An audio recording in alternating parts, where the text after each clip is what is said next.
அனைத்திந்திய அண்ணா திராவிட முன்னேற்ற கழகம்தான் உண்மையான மக்கள் இயக்கம்.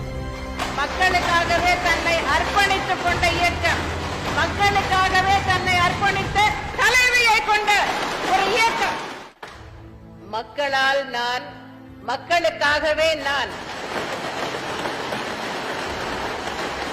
என்பதை அடிக்கடி சொல்லி வருகிறேன். அதை போலவே மக்களால் எனது தலைமையிலான அரசு, மக்களுக்காகவே எனது தலைமையிலான அரசு என்பதையும் சொல்லிக் கொள்ள விரும்புகிறேன். மக்களால் இந்த அரசு, மக்களுக்காகவே இந்த அரசு.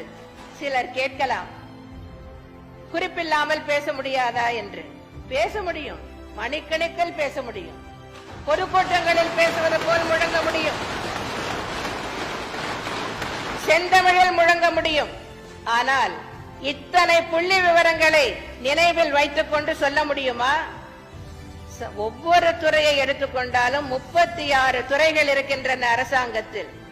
ஒவ்வொரு துறையை எடுத்துக்கொண்டாலும் நாங்கள் செய்திருக்கின்ற சாதனைகளை சொல்ல வேண்டுமானால் ஒரு துறைக்கு ஒரு நாள் தேவை, ஒரு நாள் முழுவதும் தேவை. அப்படியானால் இந்த 5 ஆண்டு காலத்தில் நாங்கள் செய்துள்ள சாதனைகள் முழுவதையும் சொல்லி முடிக்க வேண்டும் என்றால் 36 நாட்கள் நான் பதிலுரை இங்கே வழங்க வேண்டும். 36 நாட்கள் இந்த அவை கூட வேண்டும். 36 நாட்களும் சொல்லக்கூடிய அளவிற்கு அத்தனை சாதனைகளை புரிந்துள்ளோம். அவற்றையெல்லாம் சுருக்கி கிட்டத்தட்ட 1.5 மணி நேரத்தில் சொல்லக்கூடிய அளவிற்கு கொண்டு வருவது என்பது பகீரத பிரயத்தனம். எதை சொல்லுவது, எதை விடுவது என்று பார்த்து பார்த்து தயாரிக்கப்பட்ட பதில் உரை இது.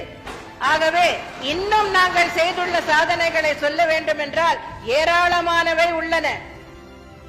ஆனால் நான் குறிப்பிட விரும்புவது என்னவென்றால், எங்களுடைய செயல்பாடு, எங்களுடைய திட்டங்கள் எல்லாமே மக்களுக்காகத்தான்.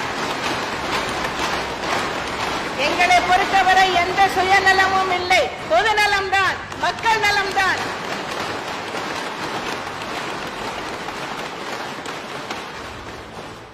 அனைத்திந்திய அண்ணா திராவிட முன்னேற்ற கழகம்தான் உண்மையான மக்கள் இயக்கம். மக்களுக்காகவே தன்னை அர்ப்பணித்துக் கொண்ட இயக்கம், மக்களுக்காகவே தன்னை அர்ப்பணித்த தலைமையை கொண்ட ஒரு இயக்கம்.